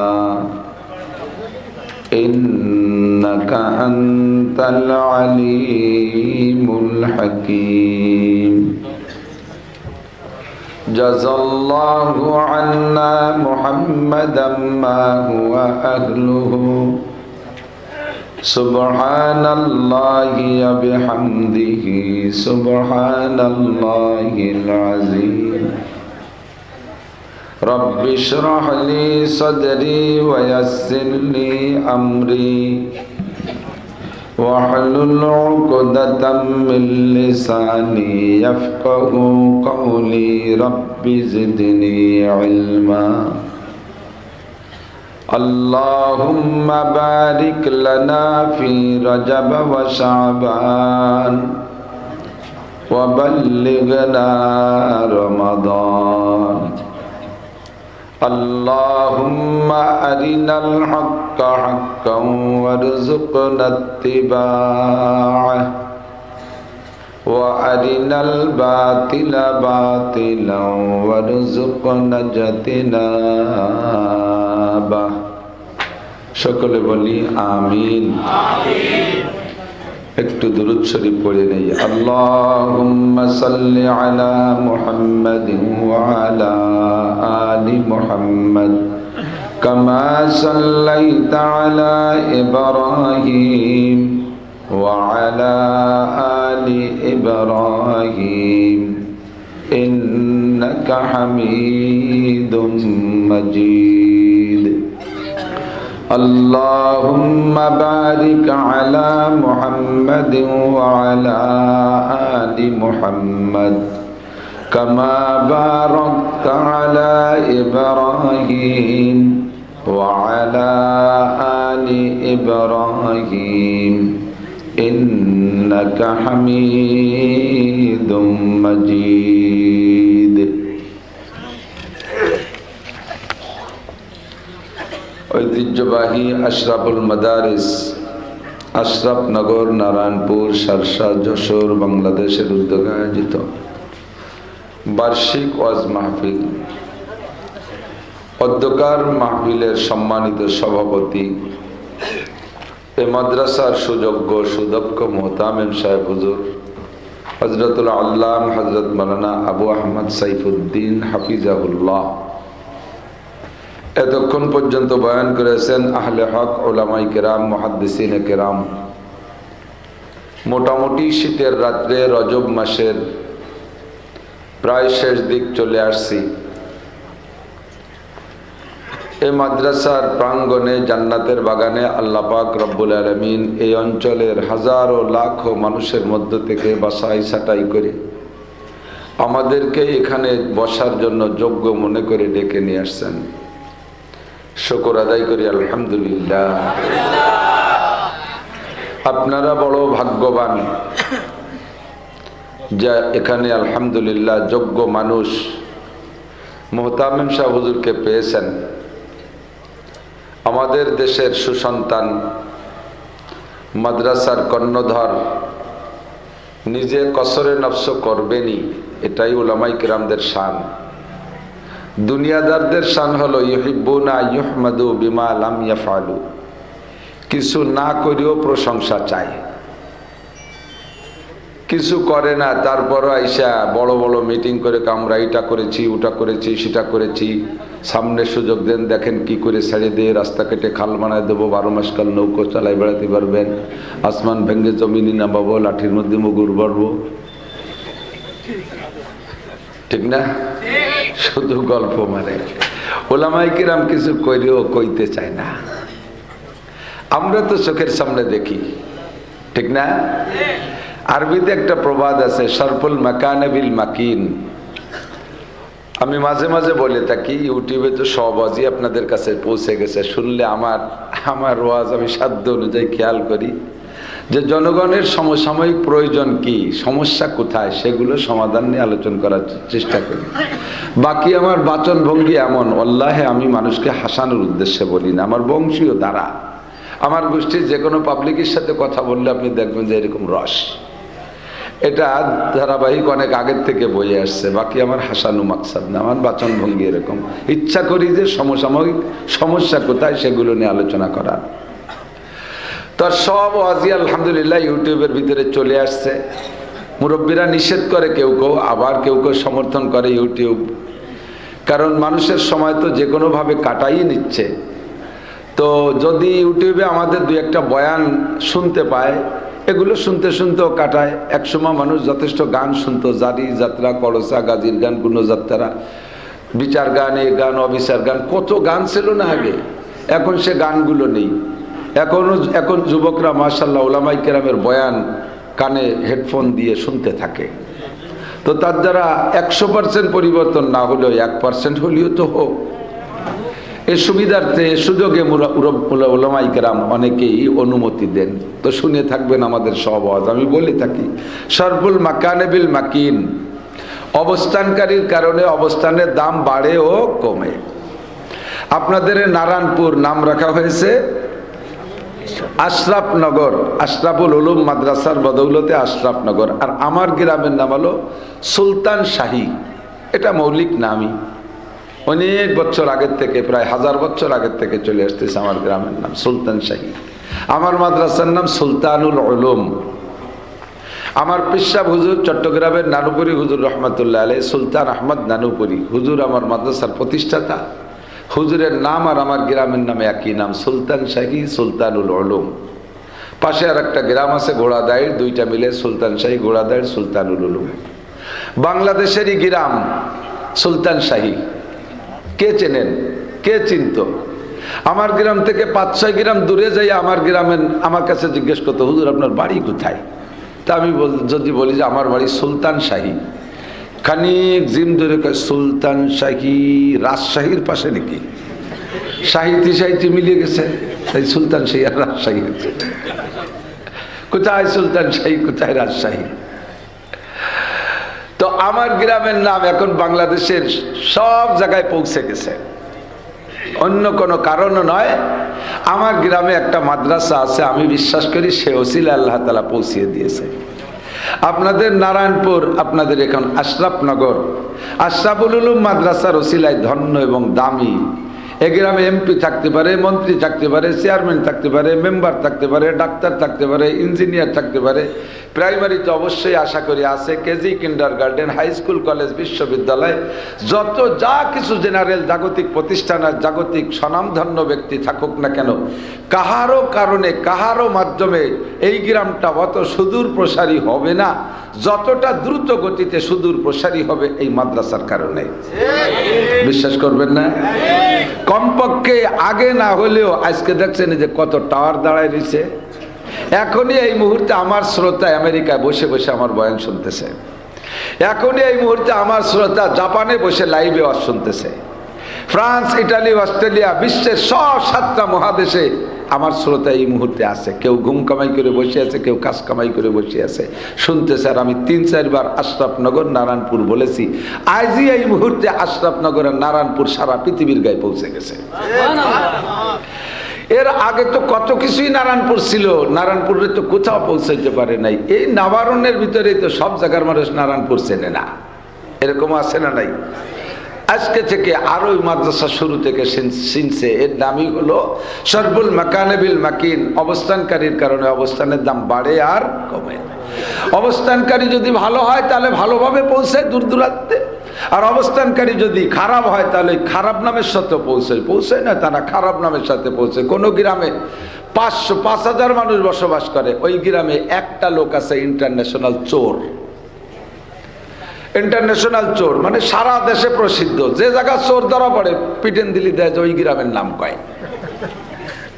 চট্টগ্রাম চোর ধরা পড়ছে, বে বাড়ি কোথায়? অমুক গ্রাম। সিলেট চোর ধরা পড়ছে, ওইটাই ধরা পড়ে, বাড়ি কোথায়? ওই গ্রাম। তাহলে সারা দেশে পৌঁছাইতেছে গ্রামের নাম। ওই গ্রাম রে এমন পচাবে ওই চোরে, ও গ্রামে কেউ মাইয়ে দ্বিতীয় যাবে না, ওই গ্রামে মাইয়ে কেউ নিতেও যাবে না, ঠিক না? এক চোরেই দফা সারা কাম সেরি মিলাইছে, ঠিক না? আর এক গ্রামেও 5,000 মানুষ আছে, স্বাভাবিক কামলা, কিষেন, জন, দিনমজুর মানুষ। তার ভিতরে একটা লোক হয়ে গেছে জজ, একটা লোক জজ, বিচারপতি। ওই এক জজের কারণে পুরো গ্রামের দাম বেড়ে গেছে। জজের গ্রামে মেয়ে দিছি, জজের গ্রামের মেয়ে আনছি, এক জজের গ্রাম দামি বানায় ফেলেছে।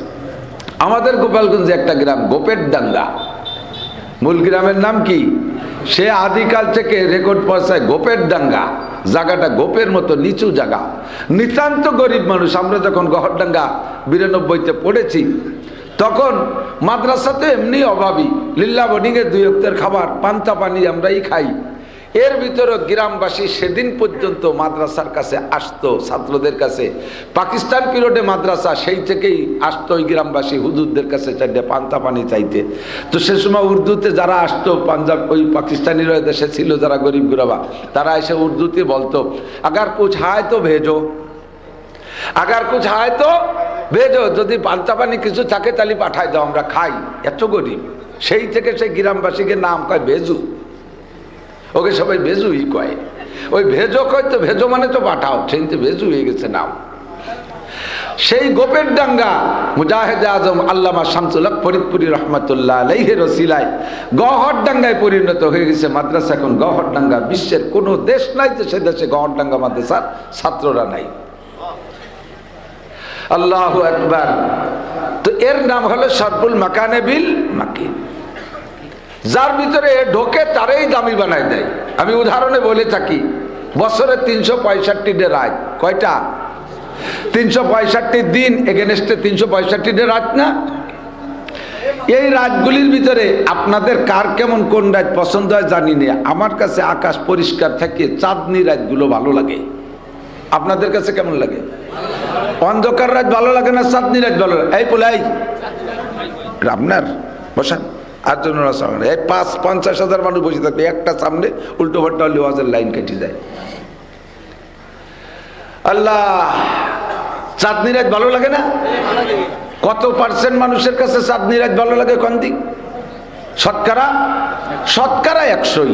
1000-এ একজন আছে যার আমাবস্যা ভালো লাগে।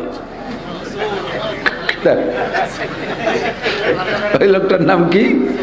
চোরের আমাবস্যা ভালো লাগে। চাঁদনি রাত দেখলে ওর মাথা খারাপ হয়, কবে আমাবস্যা হবে, কবে যোগা হবে, খালি টাইম করি দেয়, টাইম দেয়। চোরের খালি আমাবস্যা ভালো লাগে, ঠিক না? আর সব সভ্য মানুষের চাঁদনি রাত ভালো লাগে। এমন একটা অপছন্দের রাত চাঁদের 21 তারিখের থেকে নিয়ে শেষের কয় রাত অন্ধকারই বেশি।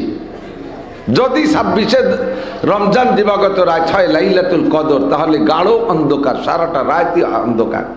29 যদি চাঁদ হয় তাহলে ওটা অন্ধকারই থাকবে, রাত্রে আর চাঁদ উঠবে না। এই অপছন্দের একটা রাত আল্লাহ পাক কি বলেন? লাইলাতুল কদরে খায়রুম মিন আলফি শাহর, একটা রাত 1000 মাসের চাইতে দামি। কন্যা সুবহানাল্লাহ। অপছন্দ এক নিয় রাত, অন্ধকার একটা রাত, যে রাত্রে 1999 জন অপছন্দ করে অন্ধকার রাত, ওই রাতের দাম আল্লাহ পাক রব্বুল আলামিন বলেন 1000 মাসের চাইতে বেশি। কেন? ইন্না আনজালনাহু ফি লাইলাতিল কদর। ওই রাতে এত দামি হওয়ার কারণ হলো ওই রাতের ভিতরে আমি কোরআনে কারিম নাজিল করেছি। রাতের মধ্যে ঢুকছে আল্লাহ, এই কথা কয় কিনা রে, জোড়া মাইট মারবেন দেশটা, আমি কিন্তু বক্তব্যে পড়ানোর অভ্যাস আছে, কথা মোটে হবে না। ইন্না আনজালনাহু ফি লাইলাতিল কদর।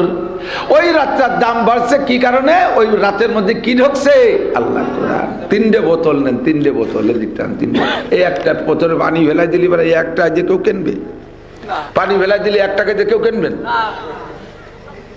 কত ডুন মিলে 1 কেজি হয়, তার দাম 16 টাকা।